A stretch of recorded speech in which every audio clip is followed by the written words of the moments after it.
Dis Pedro, pour le film Spider-Man, est-ce que la nostalgie peut ruiner le succès des nouveaux films? Eh bien mon cher Cagoulman, laissez-moi vous expliquer.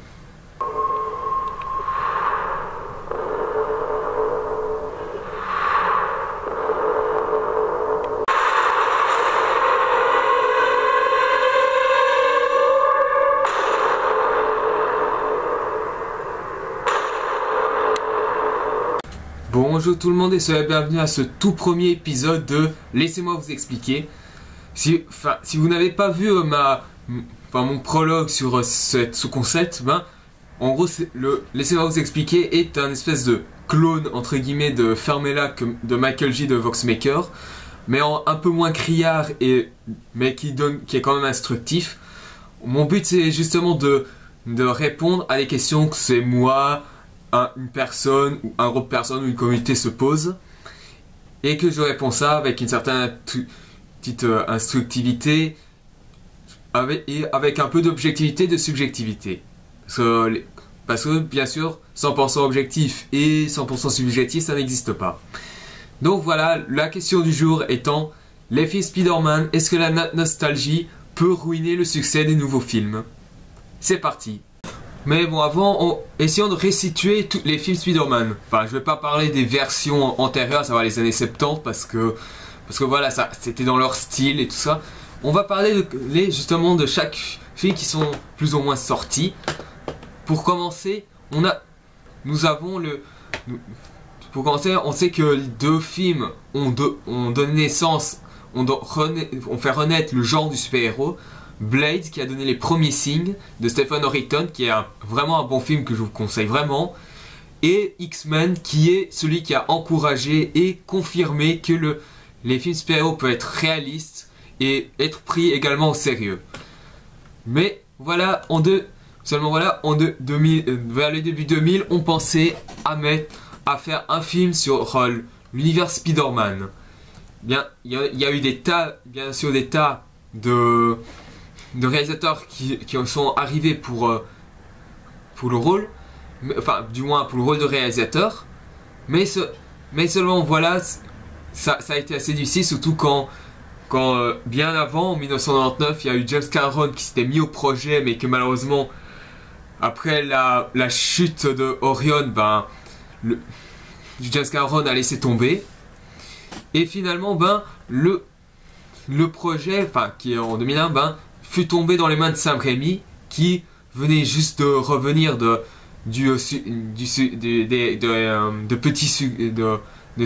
succès vraiment mitigés et de petits échecs au box-office. Je vous dis que Sam Raimi à ce moment-là était un peu dans une période creuse. Mais voilà, étant fan de la série, il accepta le projet et vient le Spider-Man de 2002, qui fut un grand succès en termes critiques et commercial. Pour moi, c'est l'un de mes films Spider-Man préférés. Il est deuxième. Mais voilà, 2 ans plus tard, Sam Raimi revient pour Spider-Man 2, qui est de loin le meilleur de tous les films Spider-Man, que ce soit en termes dramatiques, en termes d'histoire et de personnages. Le film montre vraiment une évolution du personnage de Peter Parker qui est vraiment intéressant, ainsi qu'un méchant qui est plus ou moins méchant mais sans vraiment l'être totalement, Dr Octopus. Voilà, après le grand succès de Spider-Man 2, il n'y a fallu pas beaucoup attendre que Sony ainsi que Sam Raimi reviennent pour faire un 3e film. Seulement voilà, il y a eu un gros problème, ça venait d'un personnage en particulier, le personnage de Venom que les fans voulaient vraiment attendre, mais que voilà, Sam Raimi avait dit dans un interview qu'il ne voulait pas le mettre tout de suite, mais qu'il serait d'accord de le mettre dans un autre opus s'il continuait la saga. Seulement voilà, les producteurs et fans, comme ce sont des grands gamins entre guillemets, ils n'ont pas voulu attendre, et finalement Sam Raimi a été obligé de mettre Venom dans le film, et ça a donné Spider-Man 3 sorti en 2007, qui malgré qu'il soit le film le plus rentable de la saga, le film est devenu un film inégal. À l'époque c'était une déception, mais en ce moment c'est devenu un film extrêmement illégal, mais vous allez voir plus tard. Et bien sûr par la suite il y a eu un projet pour faire un 4e film Spider-Man. Malheureusement à cause de divergences artistiques, on ne sait pas trop ce qui s'est passé, mais il y a 2 solutions. Soit Sam Raimi a claqué la porte à cause des divergences artistiques, ou alors deuxièmement les producteurs ayant vu que Sam Raimi, même s'il a bien rapporté au box-office, était très comment dire, méfiant de ce 4e volet dans lequel Spider-Man 3 a pris trop de liberté, que justement si Sam Raimi continue ainsi, ça risquerait de perdre un peu leur mémoire. Soit ce sont eux qui l'ont viré. On n'en sait rien, on ne peut pas vraiment dire ce qui s'est passé. Et c'est de là que est venu pour 2012 The Amazing Spider-Man, le reboot de la série Spider-Man, qui malgré un bon score au box-office et des critiques très très bonnes, le public est mitigé, surtout venant des fans. Et il a fallu attendre seulement 2 ans pour que The Amazing Spider-Man 2, le destin d'un héros, arrive. Même si dans les critiques, ils se disent que c'est moins bien que le premier, le public arrive quand même à suivre malgré un échec au box-office américain. Et tout comme le premier, ce film a divisé. Les fans hardcore criant scandale et les autres fans qui sont beaucoup plus intelligents ont apprécié le film pour ce qu'il est. Mais en ce moment, en 2017, un nouveau film Spider-Man, du moins un nouveau reboot, est arrivé, que je pense n'était pas vraiment nécessaire, puisqu'on pouvait faire un truc un peu comme ce qu'ils avaient fait pour Hulk, pour ce que la Marvel Studios a fait pour Hulk dans Avengers, savoir juste le mettre comme un simple personnage et de créer son histoire un peu après. Mais bon, après, d'après ce que j'ai entendu, ils suivent la même direction que The Amazing Spider-Man, à savoir reprendre la version Ultimate, contrairement à la version de Sam Raimi qui se reposait plus sur la version Amazing et la version originale.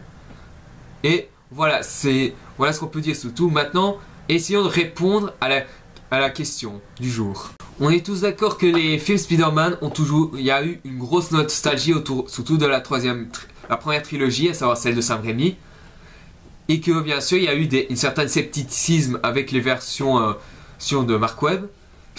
Seulement voilà, pour moi la nostalgie, que ce soit pour Spider-Man ou pour les autres, ça doit être une nostalgie qui doit vraiment nous faire accepter le fait que bien sûr chaque univers fictif ne doit pas se reposer que sur une seule version. Parce que voilà, quand on regarde certaines versions, surtout quand on regarde les bandes dessinées comme Batman, les Superman ou même Spider-Man justement, on remarque que c'est jamais la même version de héros. C'est pas la version cartoonesque, la version où Spider-Man, c'est pas la version où Spider-Man il fait des blagues, c'est pas toujours le même Superman qui est ultra boy scout, etc. Voilà, quand on regarde Man of Steel, même s'il y a des différences, au moins Superman c'est pas vraiment le même que celui qu'on connaît dans les premiers. Et dans les Batman, c'est plus ou moins la même chose. Il fallait pendant une grande période, les Batman c'était dans un côté très cartoonesque, très années 60. Mais voilà, à partir de The Dark Knight Returns de Frank Miller, Batman est devenu un personnage extrêmement sombre et vraiment le Batman qu'on connaît le plus. Même si au niveau de film, ça n'a pas empêché les producteurs de produire Batman Forever et Batman et Robin. Et quant au Spider-Man, c'est plus ou moins la même chose. On a les Amazing et les originaux qui sont plus dans le côté comédie d'action. Mais tu as l'Ultimate qui malgré un petit côté humour est un poil plus sérieux, et également une autre version mais que on aura vraiment du mal à le revoir dans une quelconque adaptation de Spider-Man, c'est The Superior Spider-Man, dans lequel c'est Dr. Octopus qui est dans la peau de Peter Parker et qui est Spider-Man en gros. C'est vrai que l'idée est assez bizarre, surtout quand on lit la bande dessinée, mais au final c'est une bande dessinée qui est vraiment intéressante et qui peut vraiment donner une bonne version de Spider-Man. Je pense que s'ils avaient mis la Superior Spider-Man dans la Marvel Studios, je pense que ça aurait pu donner vraiment quelque chose de sympa, au moins quelque chose de très risqué, au moins quelque chose d'enfin, quelque chose de risqué et de couillu, pour ne pas repêcher la même chose. N'est-ce pas, Avengers et Ant-Man? Mais bon, voilà.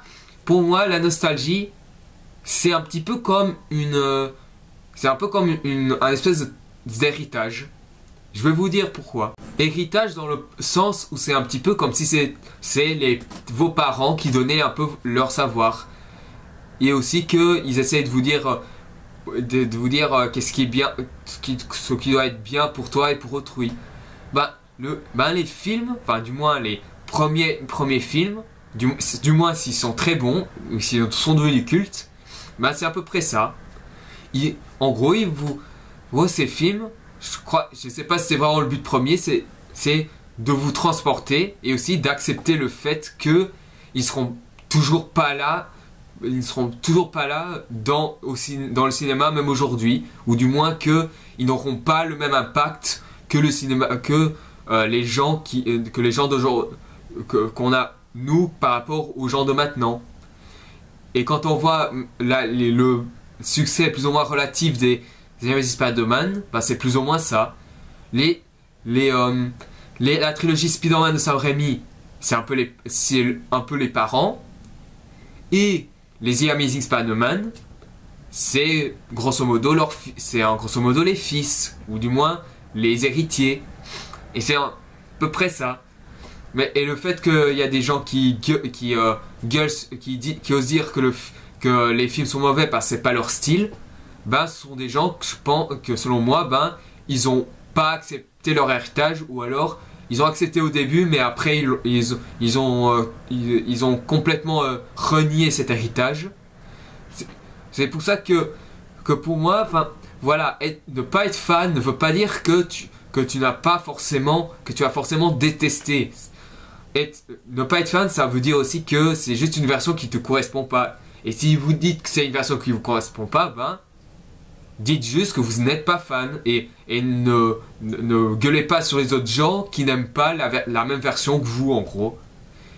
Mais voilà, je vais quand même vous dire un exemple parce que, du moins, je vais dire deux exemples. Je vais prendre une bande dessinée de Spider-Man et c'est pour ça et vous expliquer avec deux exemples pourquoi c'est complètement con de blâmer une version de Spider-Man comme l'autre. Regardez bien. Ezekiel, tu connais bien ce Morlun. J'ai besoin de ton aide. Désolé, il est trop tard. Tu vas mourir et personne n'y peut rien. C'est fini. Comment ça, trop tard?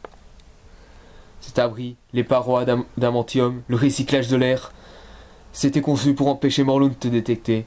Il aurait fini par se lasser et il serait parti. Maintenant qu'il t'a touché, c'est inutile. Il te retrouvera partout où tu iras. Tu ne peux te cacher nulle part maintenant. Tu ne peux que te battre et mourir. Je suis désolé. Génial. Tu me disais pas qu'on avait les mêmes pouvoirs, que tu te faisais vieux et que tu voulais faire quelque chose de ta vie? Tu as refusé mon offre. Ok, inutile d'épiloguer. Je sais à qui j'ai affaire. Tu ne peux pas m'aider? Non, tu es la meilleure proie, celui qui peut le mieux le nourrir, la source la plus pure. Mais je pourrais bien le mettre en appétit. C'est pourquoi j'ai toujours évité. Il ne sait même pas que j'existe. Et je ne prendrai pas ce risque, même pour toi. Bon, alors essaie au moins de me donner un tuyau. Je n'ai jamais demandé grand-chose. Je sais que les chances sont contre nous, c'est la loi de l'univers. Je ne demande ni garantie, ni promesse, ni faux espoir. Tout ce que j'ai toujours demandé, c'est de pouvoir me battre. Je réussis ou j'échoue, je survis ou je meurs. Je peux l'accepter du moment que je lutte. Désolé Pete, j'ai plus d'argent que je n'en ai jamais voulu. Je peux t'acheter ce que tu veux. Mais ça, je ne peux pas te le donner. Pour arrêter Morlun, il te faudra le vaincre. Tu es seul. J'ai l'habitude. Adieu, Ezekiel.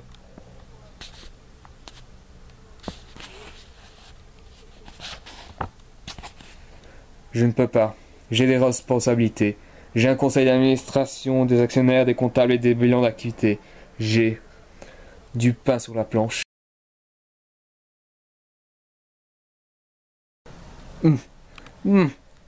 Ouais. Wow. Ah. En général, mes adversaires passent leur temps à m'expliquer pourquoi ils m'agressent. Leur mobile, pourquoi ils m'aiment pas. Leur enfance privée d'amour qu'ils ne méritaient pas parce qu'ils étaient déjà dingues. Raté au fait. Bref, le baratin classique d'un super vilain. Alors, si tu veux te confier à Doc Speedy, ça restera confidentiel, secret professionnel. Je t'aime bien, tu es drôle. Dis ça à Letterman, je rêve de participer à son émission. Et oui, ces deux exemples confirment bien pourquoi les pros Amazing et les pros Sam Raimi devraient arrêter leur petite guerre inutile pour savoir lequel est le meilleur. Pour une raison assez simple, puisque les deux versions sont le Spider-Man de la bande dessinée. Sauf que c'est le Spider-Man de bande dessinée coupé en deux, en gros. On a la version plus ou moins sérieuse, avec un petit peu d'humour, c'est la version de Sam Raimi. Et la version qui est ultra comique et charismatique, avec également ce côté tête brûlée, c'est la version de The Amazing, c'est celui d'Andrew Garfield.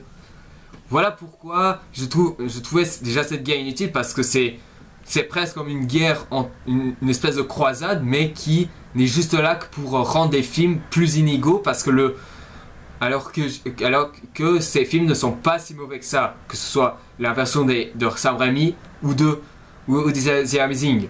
Là où Spider-Man 3 est là où Spider-Man 3 est un petit peu a un peu le cul entre deux chaises en termes de fanbase, parce que il y en a qui disent qu'il est sous-estimé, d'autres qui disent qu'il est surestimé. Moi personnellement, pour le coup, je trouve qu'il est entre les deux, parce qu'il y a des choses qui sauvent, mais il y a d'autres choses qui ne marchent pas dans le film. Et voilà, parce que souvent on accepte trop les erreurs que font Sam Raimi uniquement parce que c'est Sam Raimi, parce que c'est un passionné du cinéma. Seulement voilà, un passionné du cinéma, il ne fait pas que des merveilles, c'est ça le problème. C'est que, je prends par exemple, Andrew Niccol, il est connu pour Gattaca et pour Lord of War, qui sont d'excellents films.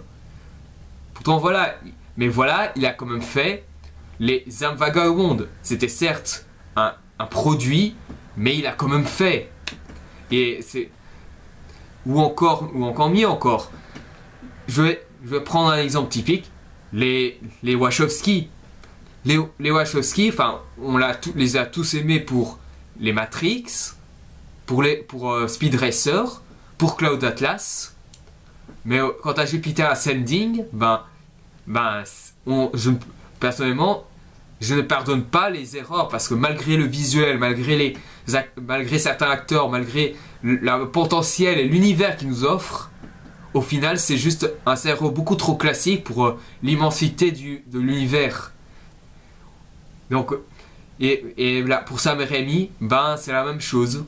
Sam Raimi a beau être un passionné de cinéma, Sam Raimi a pour moi des films que je considère, personnellement, comme étant assez faibles.